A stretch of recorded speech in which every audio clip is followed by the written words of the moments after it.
Hello, and welcome back to Ryan and Brian's Bible Bistro, a podcast all about the Bible, theology, and all things related to the Christian faith. I'm the Ryan half of Ryan and Brian, and this is episode number 63. Today, Brian and I are welcoming Josh Sherif and Sarah Tierney. They both worked together to write the book, Stranger at Our Shore. Josh came to America as a child with his mother and sister from Egypt. His mother, a Christian, fled with him as it was becoming increasingly dangerous for them there. The book tells a story from his early childhood in Islam to coming to America and finding Christ. Josh, now a pastor, not only shares his story, but uses his experience to present a challenge to the church today to live out its mission. It's a great conversation we know you'll enjoy.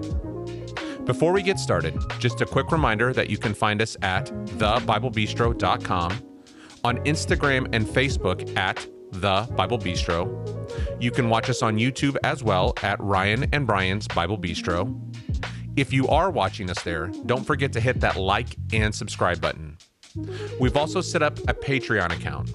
So if you're enjoying the podcast and would like to support our continued work, you can do that. You can find a link for that in the show notes, but also by going to the website, thebiblebistro.com, and clicking on the link at the top. If you can't financially support us, you could also support the Bistro by simply sharing the podcast with others or leaving us a review on Apple Podcast. That helps us as well. All right, let's jump right into our conversation with Josh Sherif and Sarah Tierney. Hey, Brian, welcome back to the Bistro. Hey, Ryan, how's it going today? It's going all right. It's going all right. It's a nice day here in Indianapolis. Yeah, we actually literally got to eat together today, which was nice. It was nice. Out on the patio. It was a little steamy, you know, as it goes. It wasn't too bad, though. I'm not going to complain about the weather today, so. Very good. Well, today is a special day. We've got a couple guests with us. Yeah. It's funny. I said the Bistro, any good day in the Bistro, and you know, I'll say to my guest, I think you probably know this, but the Bistro, the whole idea of it is it's kind of a place we gather around tables. And I was thinking the book we're going to talk about today, food is a really big part of the book. I didn't even think about it until afterwards, but we have with us today Sarah Tierney and Josh Sherif. And Josh and Sarah have written this book together. It's kind of Josh's story and some of his ideas. And I'll say I met Josh and Sarah both back when I was a professor at Lincoln. And even Josh's sister, Joy, that's mentioned in the book several times, I got to know them there. And so it's very, very good to have you guys in the Bistro with us today. Josh is now a pastor. He was a pastor in Albany Park, or is a pastor in Albany Park, Chicago, Illinois. You call it several times in the book, one of the most diverse neighborhoods in the country. And we'll be hearing more about that. But you've been there over a decade now, I think. And then Sarah is a licensed clinical counselor. She was born to missionary parents, and you grew up, your childhood anyway, your early childhood was in Eastern Congo, according to the book blurb anyway. And then she ended up moving back with her family to Illinois and is now a licensed clinical counselor. And then you call yourself a writer by night, a counselor by day and a writer by night. Yeah, so that's it. So it's good to have both of you. Yeah. What were you saying, Sarah? Yeah, that's correct. So anyway, I'll start by saying this. I read this book and really loved it. I thought it was super good, and there's something very unique about it. And I think one of the strengths of it, Josh, is it really comes out of your personal story. And I love the fact that you begin by kind of giving your testimony of being an immigrant into the United States and your experience with the church. And it's a great story. I don't want you to give it all away because I want people to buy the book and read the whole story, because it's a great, I literally, you know, you talk about not putting a book down, but I literally couldn't put that part of it down as I read kind of the whole story. And I'd heard parts of it, and I never heard it all put together in that way. Give me just for our listeners, a brief overview of kind of what your early life and your story was in terms of, you know, how you ended up here in the United States. Sure. So I'm originally from Egypt, and I grew up in a Muslim family. My family was, you know, moderately practicing. Certain parts of my family were more devout than others, but, you know, early age, I felt a real sense of wanting to to pursue my faith, and again, not giving away everything, but I found myself, with my family immigrating to America, and in my grandparents' living room, in their office actually, I began to discover pieces of Jesus through Scripture, and longer story than that, but that conversion and our family's conversion really led to some danger for us, and so we spent a better part of my childhood all the way to college years on the run and using fake names and that kind of thing.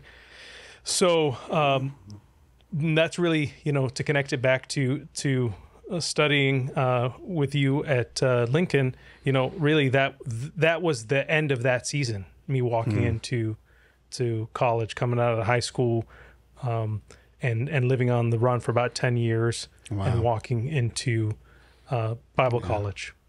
Well, that part of the story is great. And the other thing is, it's your personal experience when you're talking about the way that we share our faith with immigrants as well, because you're working in a community where there are people from all over the world. You're in your neighborhood, there are people from all over the world. Just a really great story. I did want to comment. You mentioned that idea of being dangerous, and you kind of came out of that time. Is telling the story at all, are you worried about that, or is there any kind of danger that's associated with kind of publishing this book or anything like that? Yeah, we really considered what repercussions there could be for doing that. We thought about, using a pseudonym, making it a little more anonymous, but ultimately, the book is about getting people to share their life, share their stories, and it's about overcoming fear. It's about trusting God and having the kind of faith that is willing to walk into the hard places. So it felt that we needed to be careful. We didn't need to reveal every detail and give everyone GPS coordinates of every piece of my story. At the same time, I think there is something about saying, this is who I am, here's my name, and here's what Jesus has done in my life. Wow. And I'm not ashamed of that. I'm not afraid of that. And, I trust Jesus with that. I'll tell you, I'll probably say more about this later, but the big section you had on fear, I thought was fantastic. I just really, it convicted me, and I really, really appreciated it. Sarah, I want to talk to you. What got you involved in this project? How would you describe your involvement here, and why was it so important to you to be a part of this and to see this book come to light, would you say? Yeah, Josh and I met in college, and we were in ministry together just for a short time at a small church here in Central Illinois. And then we kind of parted ways.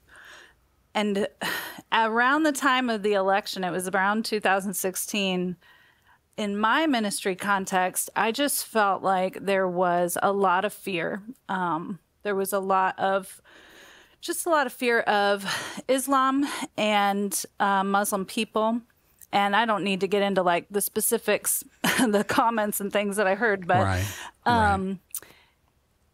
At the same time, Josh just happened to come down and teach a class about his story. He was giving his testimony at a church and teaching about Islam. And we had lunch after that. I hadn't seen him in a while. And that's when I kind of floated the idea. I just felt like there was such a need. I felt like if people could meet Josh, they would not be afraid. Like if they could meet him. And that's really, for me, a big part of the book is just allowing people to meet Josh, because there aren't a lot of Joshes, at least in my ministry context. So I think that's a really important part, and that's why we started with that. That's cool. That's very cool. Yeah. That's very interesting. And so I actually have a question for Josh on some of this, because I think I want to tie all this together, because there's this idea of fear and what kind of comes along with someone who comes from a Muslim background. But Josh, you say in the book that at one point you wanted to be an imam, and that there was this desire for you, that you were kind of searching after God in some ways, or maybe God was pursuing after you. Can you describe, God's pursuit of you, even in that context of where you were? Yeah, I think at a very young age, I was aware of the supernatural world. I just had a real faith in there's something more.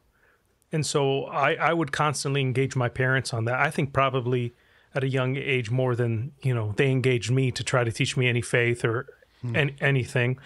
And I think once I grasped the idea of this higher power, this God, this, there's this God of the universe somewhere, I thought that, what other pursuit can you have than to pursue that and to please that God? And I think I would describe my early years in Islam as wanting to do what I can to pursue God and to please God. And then I think for me, the shift in finding Jesus is realizing that he was pursuing me and that he was pleased with me. And so my service of God, I think, switched from trying to please God to serving God because he was pleased with me already. He loved me already. He forgave me already. And there was, stability in my early life when I wasn't living on the run as far as that physical sense of my life. But there was a constant motion of this angst of pursuing God or wanting to know what that would be like to please God.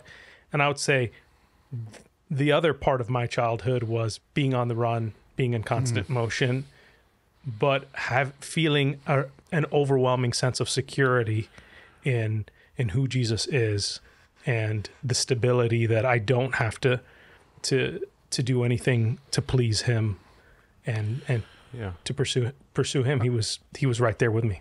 Yeah. So Sarah, as you're helping Josh kind of tell this story, how are you making those decisions about what parts of his story to tell and what not? Because I think there might be some people that kind of go, man, he was feeling he was called to something else, to what we would say is not the God of Scripture. He was called to be a disciple of something that was not, but you included this part of the story. So tell us a little bit about how you made these choices, because you're trying to help us, you say, if I could just meet Josh, if we could just meet Josh, but how are you making those decisions about what do you share a part of his story? And, even in that story, what were you hoping, what are you trying to share about Josh and his life with Jesus now? Josh has so many stories, and it was difficult to narrow it down. But I think one thing that helped us, and really the book was a series of interviews like that. We don't even live close to each other, so it was just kind of in the margins of our life. Like we would do phone calls and I would interview him and just kind of type down everything he said. And there just seemed to be certain themes that would kind of surface that seemed really important. And I mean, it took us a long time to write the book because we wrote it that way. It took us about 5 years, I think. So we had plenty of time to think about what was really important to put in there. And I think that is one of the parts that I love about the book, are all the stories that Josh has. And I think that's one of the big anchors of the book, is just how important it is to tell your story. And Josh's testimony, obviously, that's a big part of it. And, I think for me, I was kind of the writer of it, but Josh is really the author. So I just wanted him to tell his story from his heart. And I think that came across. I hope it did. It comes across very, very authentic, I would say, very genuine, which I think will be an attractive part of that. Yeah. And can I say too, in the process of going back and forth and working in the margins and working with Sarah, what I think was amazing about putting this together was there were really certain parts of this that I had no interest in telling. There were certain subjects I didn't really want to explore further or talk about further, and I just simply thought no one needs to know this, or this is already understood, or something like that. Having somebody like Sarah there to say, no, please share more about this, or I know this is vulnerable, but we need to press into this, or this is needed, really challenged me. I wanted to push past a lot of that beginning story part that you were talking about, that you love. I really want to get into the teaching because, as a pastor, as a, I said, and quite honestly, I didn't want to write a book at first. I just felt like there's a lot of books. There's a lot of people who have stories. Right. Keep my head down and just do God's work where I'm planted. So it was just so immensely invaluable to have really two heads from two different contexts. Right. And I think the way we wrote it almost is a bit of a microcosm of what we're hoping happens. And we didn't do it on purpose, but that kind of collaboration enriched the book, I think.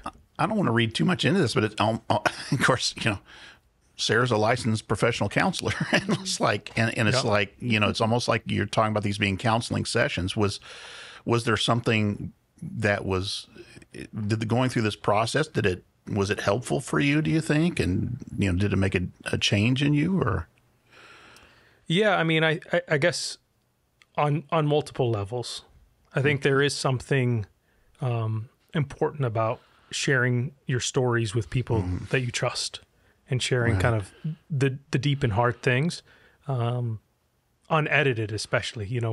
What we refine and publish is all true, but there's a lot of pain and margins left on those stories that are first told, and so knowing I could trust Sarah through that was certainly helpful. But then the whole thing really becomes a mirror, and you begin to realize, as you kind of reshare some of those painful parts of your life and some of those challenging parts, how much redemption God brings in your life. Wow. And sometimes you just need to tell those old stories again and retread those paths of pain. And that's where you realize, wow, I'm skipping through my story here because God has been so gracious to me and redeemed these real pits of despair I walked through. Wow, that's very good. That's powerful. I appreciate that. Thank you very much. I do want to ask this because I think this is important. Is there anything, Josh, that you wouldn't want to say to someone who might be listening, who's an immigrant or a refugee, or specifically from a Muslim background, a believer who's from a Muslim background? Anything you'd want to say to them specifically? Yeah, as an immigrant, specifically as a refugee, and I think for anyone out there who feels like they've come to this country or to this place in their life without many choices, the thing I value the most about Jesus is that he comes to us with freedom. And my mother always likes to say, with Jesus you have a choice. And I think if there's any of those people listening who feel like, this wasn't the path of life that they'd hoped for, they're coming as a refugee, there is freedom and life in Jesus. And that's what I hope, somebody who would read my story would see, that, wow, this is not, God didn't just call this person out of a difficult situation into survival, but God equips us with a purpose and a hope and a future and redemption. And especially to those who are in Islam and have a heart to pursue God, what I truly believe is the Lord Jesus is open to those who pursue him. And so if you have a heart that pursues God, I'm confident that you will find Jesus. Wow. Appreciate that.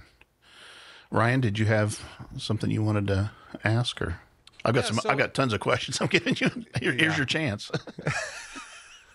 Absolutely. This is fantastic. Yeah. So what do you feel like both of you, how do you think this process changed both of you? I mean, I know, Josh, you kind of shared like some of that vulnerability, but Sarah, how did how did it change you? You deal, we talked about maybe this is a little bit of counseling, and Josh, you're working through some of this stuff, but Sarah, how did this change you? Like, what, was there a change of heart for you? I mean, I know you were friends and you knew him, and I'm not saying change of heart towards him, but was there something that you felt like was being revealed to you through this process as well, Sarah? Yeah, many things, but there are a few that really stand out. I think it took me a while to see it, what Josh was talking about, how the process of writing the book is kind of a microcosm of what the book is about. And I didn't even realize that until we actually turned in our manuscript, like with Moody. And I was just blown away when I finally saw like, oh, like the foundation of this is our cross-cultural friendship. Like that's how this came about, because the book really wouldn't exist if both of us weren't there. So I think that just recognizing that these friendships that we make, through the body of Christ, like they allow us to do this kind of work and we all need each other. We really need each other in doing this kingdom work. And so that was huge. But I also think like Josh and I we're just not well connected. Like we don't have big followings or anything. So it's been fun to see just what God is doing. Because I think our publisher even just kind of took a chance on us because they believed in the content and stuff. So that it's just been awesome to see like how God will just multiply, your story if you open up and you share what you have, your little loaves and fishes. Like God is going to take those and just multiply in ways that you can't possibly imagine. So I'm excited to see what happens next. So yeah. That mutual, I'll call it mutual transformation, or that idea that we, it's not us reaching out to them, or to the less fortunate or whatever, but it's really a mutual way that we, like you said, we need each other, all of us cross-culturally and in different stages of life and in different economic circumstance, all that we need one another is central to the entire book, and lots of good examples. You guys use some really good scriptural examples. I loved, and I make this point, but you guys said it so much better. I'm going to steal the way you said it now, but Acts 10, where you talk about Cornelius's household, and I love to talk about that, and I say exactly the same thing you did in terms of, Peter was not. He wasn't expecting that. He wasn't really hoping anybody would respond. He didn't give an invitation, right? And I can't remember exactly the way. It was something to the effect that God was reaching two people here, not just Cornelius, but also Peter. And man, I thought that was such a great point, a great illustration of what you're talking about, is God works in us in order to share Christ with immigrants and with refugees and with others. He uses immigrants and refugees and people in all kinds of circumstance to change our hearts, and I thought that was such a fantastic point. What do you think happens when the church misses that point, or when Christians fail to live in that kind of mutual transformation, or whatever you want to call it? That you use the term family a lot, which I think is, of course, Paul used it, so it's a pretty good metaphor. But what do you think the church misses when we fail to see that? Either one of you. Josh, you go ahead. You're thinking about it. Yeah, that story for me, as I thought about it, and as I thought it needed to be included in the book, I couldn't quite make out half the time if I felt like Peter or if I felt like Cornelius's household. And I think that for me was the realization of, I think, we need to kind of see ourselves on both sides of that. Right. And what a shame it would have been if Peter thought I ministered with Jesus for his earthly ministry. I saw the resurrected Christ. What more do I need to learn, or how much more do I need to grow? And who would argue with Peter? Right. And I wonder, even, this is pure speculation, but that the drastic nature of God reaching Peter and having to kind of saying, like, you're going to do this, you're going to eat what I tell you to eat, you're going to. I wonder if Peter wasn't closed off and And I think that that's a warning for us that we need to continue to grow and continue to be humble as we grow in the family. You know, I have three kids. We just had our youngest now is 3 months old. Right. And, you know, as a family, a household that grows, it's easy to see how you change and the things you learn, because when the family's young, everyone is growing, right? Right. Your family adjusts. You need to get a bigger car as your family grows. Right. Things are constantly moving, but there gets a point, and I think in the same way in our faith walk or in our churches, where we get this feeling that we're all fully grown and nothing's going to change now. Right. And I think that's dangerous, and I think that's the lesson from Peter there, that God is not done sanctifying us, working in our lives, in our hearts, and that there's more to do. And I think here's the warning: what the growth that God is bringing into our lives, it has real effects on other people. Right. If Peter didn't obey, if Peter didn't grow, could God have used somebody else? But of course. Right. But Peter needed to grow so he could make room for more in the family. And so do we. Good. Yeah, that's good. Yeah, he did. Peter did say no to God 3 times earlier in the chapter, right? Yeah. But I think this is what I love about this book is it is partly your story, you know, and you digging back and kind of going through what you experienced, but also it's a call to how Christ worked through others around you and, you know, and pursued you, and now the calling that you have on your life, and that it is partly your story, but it's more about the story of how the church globally can participate in the work of God and calling others just like you, you know, and participating in that. Yeah. So I just wanted to say, like, the one thing I really loved about the book was it's not just, here's my story. It's here's my story. And here's a call to the church. Here's a call to all of us that are part of the body of Christ. How can we truly live the body of Christ to refugees and those who are coming, who may not share the faith that we have right out of the gate? Right. Did you have something else, Ryan? I was trying to think what I wanted to ask. No, next. I just let me paragraphs. Let me ask this. I minister in a small rural congregation right now. It's not even in the town. It's outside of town in kind of a cornfield, and it's nearby a small town. Very little diversity, ethnically or otherwise. What would you say about someone from a congregation like that? And I want to ask both of you, Sarah and Josh. Sarah, we'll let you go first. Why would you recommend someone in a congregation like that read this book? What are they going to get out of it? I think that I'm in the same exact kind of congregation. And my first thought is just other small towns around us, not specifically my small town, but are continually just receiving these populations from Mexico, Congo, Haiti. Like it really is, you know, we're not isolated as much as we used to be. So that's the first place my head kind of goes with that. But I think also when I think about my specific church, even if we don't have one of those, you know, people groups near us, that, you know, when I started talking about the book, I'm actually thinking of a guy in my church right now who came up and he was like, hey, I have some apartments that I rent to people. Would that be good? Like, could I, like, you know, provide an apartment for maybe an immigrant family? And I was like, yes, that would be amazing. So I called one of my friends at World Relief and just asked if they had anything like that, you know, where they would help families find housing or things like that. And she cried. She started crying.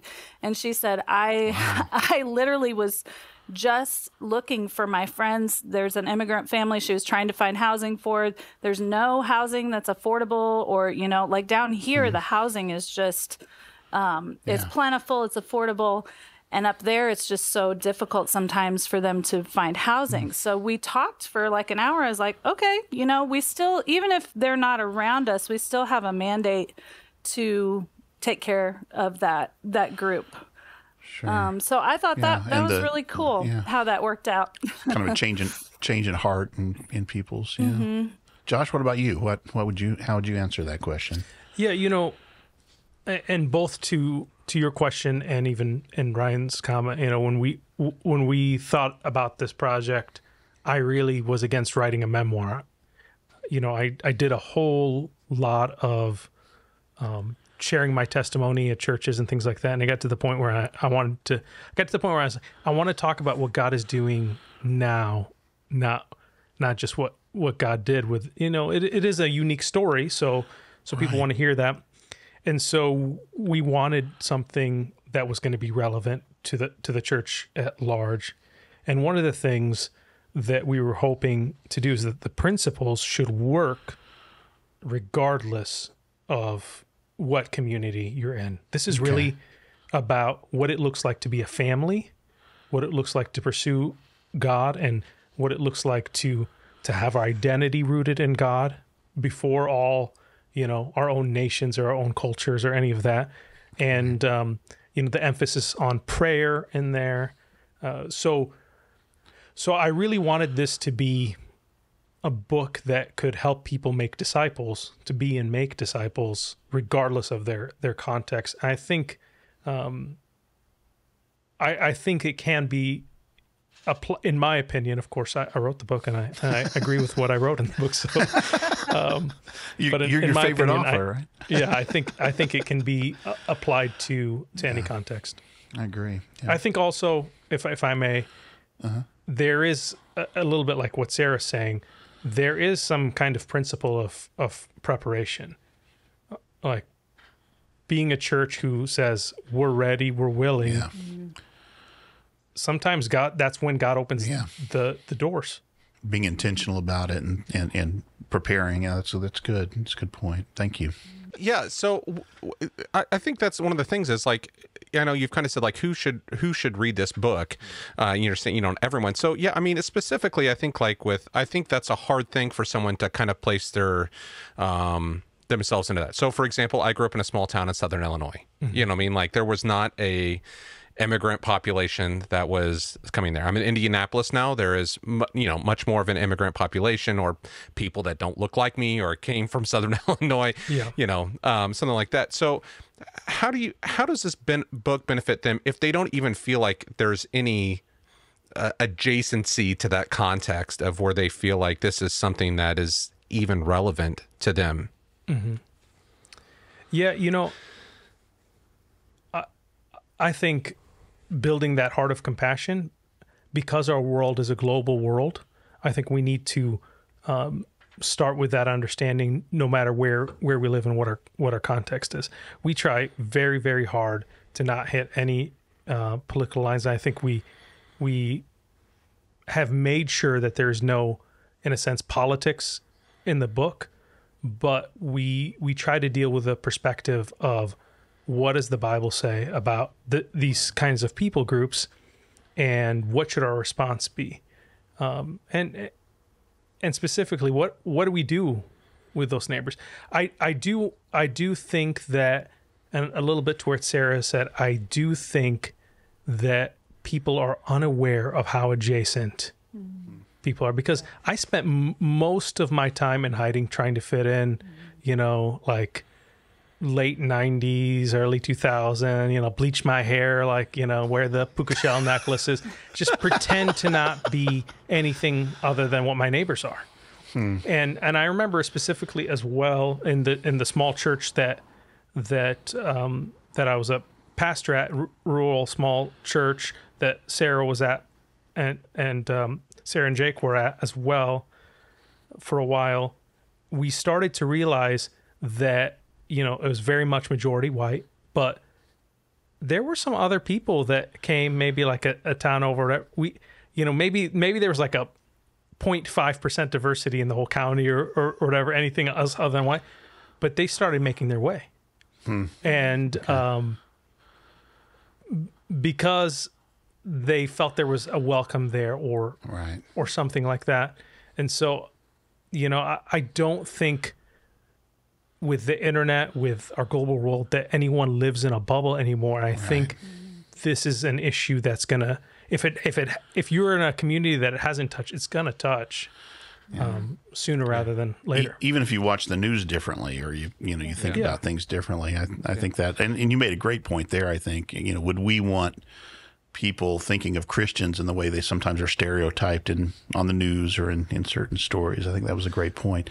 So I'm gonna keep going here. So Josh, as a pastor who's lived on both sides of this coin, you know what I mean? Like where you feel like you're an outsider, and now you're pastoring a church. So what are some of the things? I know you've written a couple things in the book, but how do you're in a very diverse neighborhood now, and I think sometimes even in the church, it's like, well, I see someone on a Sunday morning that doesn't look like me. I'm welcoming them. I see them. I might say hello, but how are you making those intentional connections? Why are those connections important, and how are you, what are some things that you've kind of implemented saying like, this is what I really see as like how the church can be forward, to move forward and be welcoming to these communities, besides just, hey, they might be in the seat, down 3 seats down from me, but something more than that, so we can really be a community together. Yeah, I mean, specifically working outside in, we talk in the book about what I call a receiving model, which is to say, there's some of that preparation. Are we intentional with receiving people into this country and into our churches or into our communities the same way we would have a sending model, where the traditional missionary sending model is, that's not, I think that's a great model to send people who are prepared to reach the nations. Can we at the same time invest similar energy to prepare ourselves, our churches, or people, missionaries, to receive the nations? Because God is doing something. God is stirring up the nations. We see it happening. And I think one of the things that we really try to come across in the book and pursue is the commonality of this work.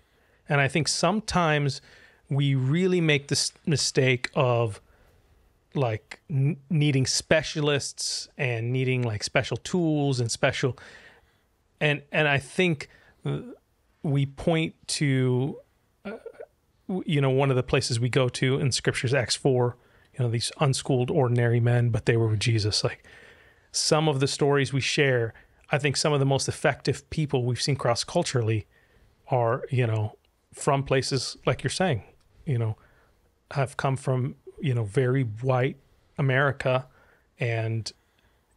but their heart, their love, and what God is doing in their hearts has spilled out. And I think they're sometimes as or more effective than I am in reaching cross-culturally. And that's what I've seen over and over. And then I think the biggest tool, we talk about the table. We just talk about, we don't have like, specific programs and things like that to try to get people to become friends and connect. One of the early things we did, and it wasn't like a big brainstorm strategy, we just thought, we don't have a lot in common. What is one thing we have in common?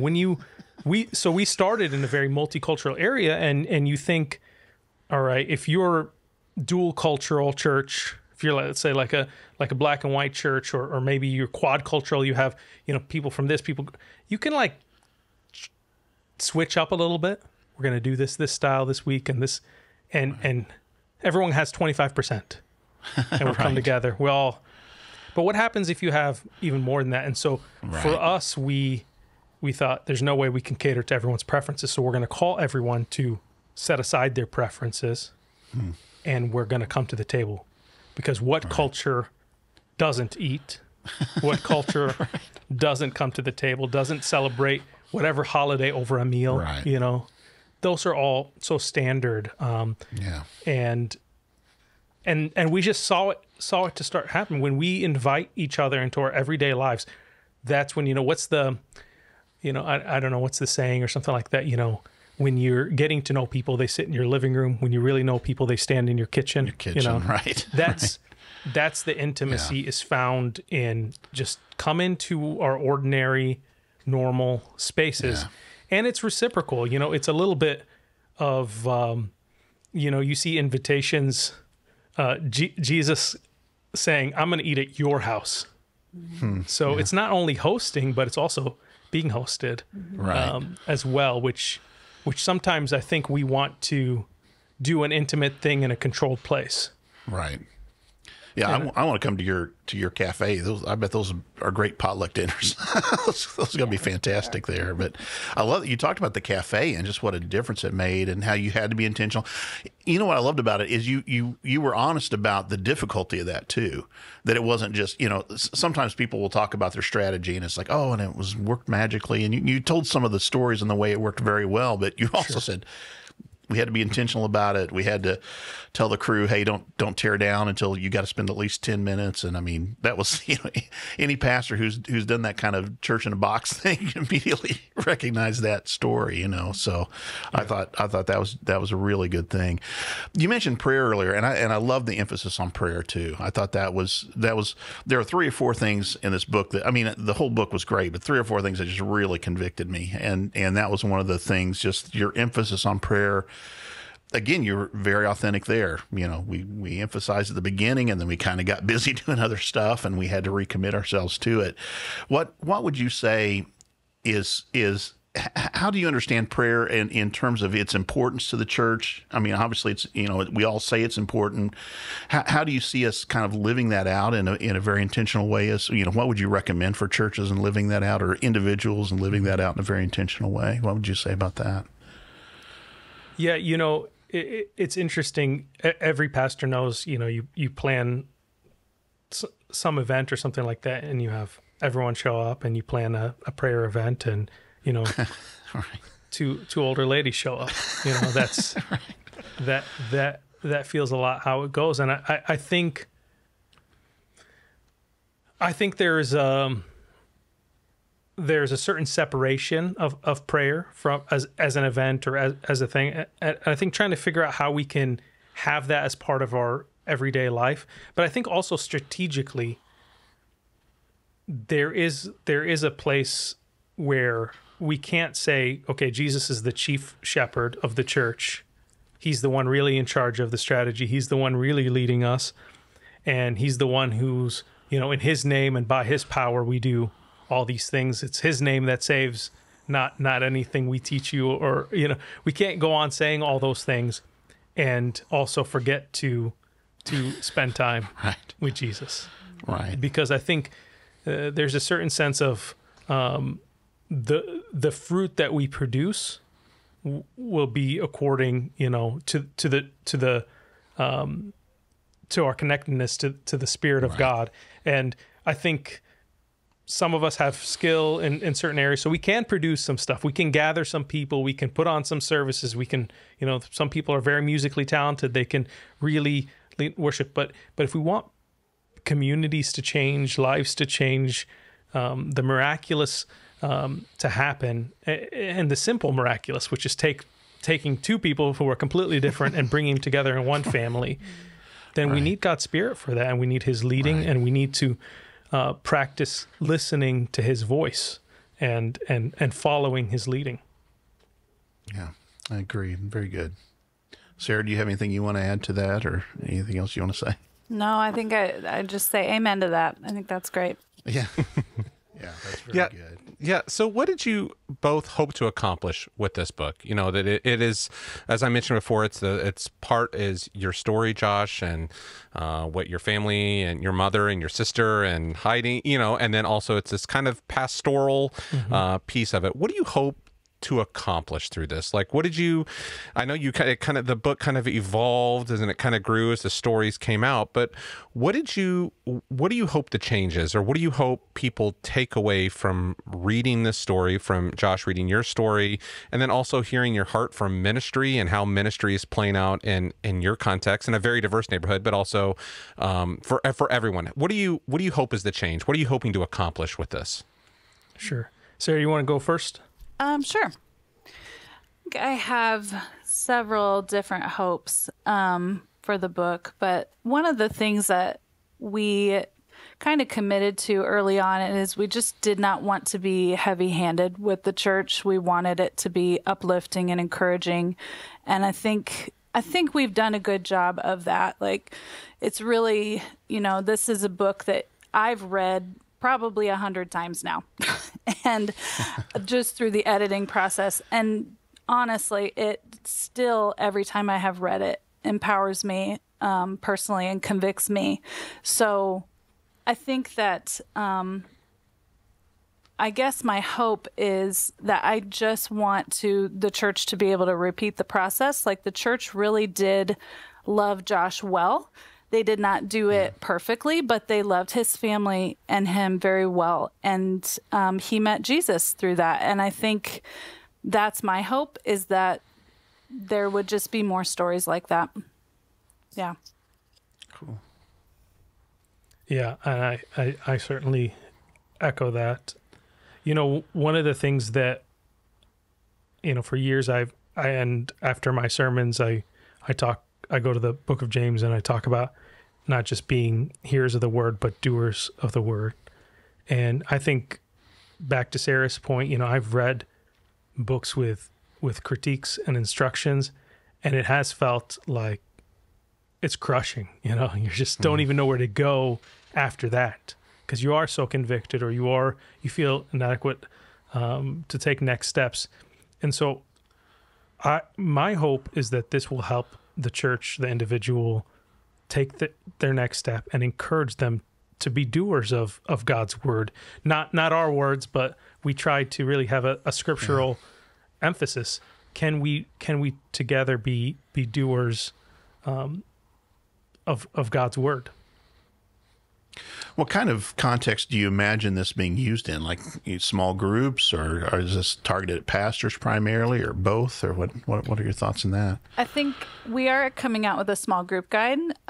There's definitely those reflection questions at the end of, you know, certain sections of the book that can be used for individual use. But I think it is really kind of been designed to just be discussed and talked about. So I'm excited about that. Yeah. Yeah, that we clearly did not want people to read this alone. We felt like we didn't write this alone. We don't want people to read this alone, and we don't want people to try to implement this alone. It is really kind of a family undertaking, and that's why the book is also not long. And in the way we've sectioned it, we've really tried to section it down so it could be very bite-sized, even though it's already short. So that it can really capture a wide audience and help the reader through it. There's moments where the book asks you to pause, and there's those reflection moments, because we want it to work in a wide context and be something that serves the church.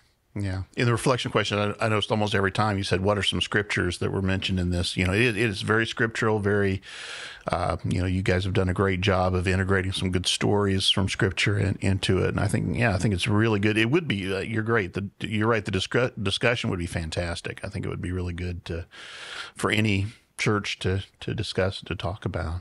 Yeah. And I just want to echo, you know, Brian said there were some parts for him that were kind of really convicting for him. You know, and Josh, you kind of brought this section up. When I was reading this in bed, and it was that whole thing again of the church is really great at sending. You know, we spend so much time and energy, and we even hire, you know, like the missions pastor, and it's all about sending and going outside. But also, how are we preparing our hearts when we're in the pew as a congregants, or even, you know, as you're a pastor in a church, how are you preparing your people? You know, it's easy, you know, with when you're going outside, it's easy just to push money or push out stuff, but you know, to be receiving, it's about our own hearts and letting Christ shape us and use us. And so that was really convicting for me. And I appreciate it. It wasn't heavy handed at the same time. You know, Sarah, you know, you wanted to share that, but it was, you know, it was for me, it was what I loved about the book was thinking through, even in your story, how do we respond in the situations? You know, as a young man, kind of going, you could have gone a lot of different directions. You know, there were some hard things, and you know, you felt the call of Christ, and that there were people that kind of God placed in your life and were strategic and were receiving of you. And now you have an incredible ministry, you know, with a lot of other people. And so I really love the book for that part of it, because it was convicting for me, but also it helped me go in your shoes and to think about some of those dynamics that happen, and how how I can live more like Christ, and even in my context. Good. There was. I just want to say this. There were some beautiful images in the book. I mentioned this one particular that I'd written down here. Those empty places in our lives ultimately become containers to hold more of God's grace. I'm like, wow, I just sat with that for a long time. Josh, you begin. I think it's a poem that you wrote. The very kind of the forward, fantastic poem. And by the way, I'm preaching through Isaiah, and that Isaiah 19, I'm going to approach completely differently now because of this book too. But just some beautiful places in there. Now, Sarah, as you did this, you've already talked kind of about the process of how you did these interviews and these kind of things. Are you the one who kind of put the final crafting on these? So like that kind of phrasing, was that from your conversations, or is that something that you're kind of doing as you're doing your writing furiously at night, as you say? Yeah. I think a lot of those hit me the same way probably that they did you. But I think Josh was just kind of talking and not, to him, this is just kind of natural. But, when he would, and that sentence that you just talked about, like that was something he specifically said. Okay. And there's several images and metaphors like that in the book that when he said them as we were talking on the phone, I was just like, wow, like this is really helpful because you've just taken something so abstract and made it so concrete. Like I can see it, I can feel it with my five senses. And I think that in writing, like it's so important to show, don't tell. Like they teach you that when you're little, show, don't tell. Like don't tell the reader what you're going to do. Show them, just do it immediately. Right. And so Josh is I think he just more naturally thinks that way in those like concrete metaphors. So whenever he would say those, like I thought that those were so valuable, and I think I was able to capture those, sometimes. Right. So yeah, it's cool. Really, really good partnership. So let me ask: Are you guys thinking about another book now? Oh yeah. Is that too early to think about that? Okay. I'm thinking about another book. I don't know if Josh is. I think every time we talk on the phone or do anything, I hear Sarah typing. Yeah. I'm like, no, we're not talking about anything. Just typing up everything I say. So well, there have been already a couple things that you guys talked about in this conversation. I thought, that would be a good kind of follow up to this. Yes. That'd be something else to do. Well, I hope you have the opportunity to do that. Me too. Absolutely. Yeah. So tell everybody that's listening how they can find you guys, what's going on with the book, how they can stay in contact, especially when there's the follow-up book. How can they stay up to date with what's going on with the book and you guys? Well, you can order the book anywhere. It's, wherever you like to order books, Amazon, Target, Barnes & Noble. So it's available for pre-order, and it releases June 7th. So I think June 7th will be the day this podcast is released for us too. Yeah. Oh, nice. So today, you don't have to pre-order. You can purchase it today. Yeah. And as far as where to find us, I'm not very tech savvy here. I mean, I guess I'm on Facebook and Instagram.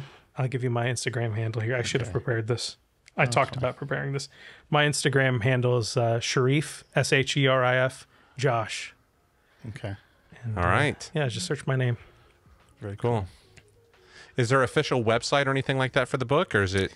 Yes, it is. It will also be ready by the time this podcast. We'll put it. We'll link it in the show. It's going to be ready. Promise. I'll be fine. So. Okay.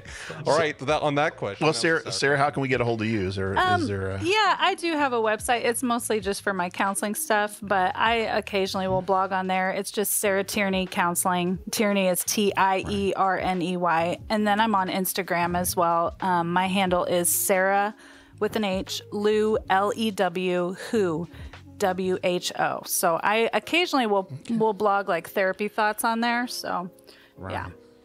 Yeah, I've noticed lately you've been talking a lot about stuff that's going on within the church with leadership and some of the crises that the church as a whole is facing. So I think I'd recommend reading some of the stuff that you've written about that as well. So yeah. Thank you. Absolutely. Yeah, thank you guys so much for the time today, and thanks for the books. Oh, I was going to hold it up. We always forget to hold up the book, and here it is. So very cool. Excellent read. I encourage everybody to think about going out and getting a copy. Absolutely. Yeah. Thank you both so very much. Yeah, thank you for having us. Thank This is you. why you turn in your homework in college, because your college professor might interview you on a podcast later. Or whatever they have in the future. Right? Yeah. All right. Thanks, guys. Have a good one. All right. See you guys. God bless. Thanks so much for listening to this episode of Ryan and Brian's Bible Bistro. Next week, Brian and I will be back in Ephesians looking at the first part of chapter 3. We hope you'll join us for that. Thanks again for joining us at the table. We will be back Tuesday.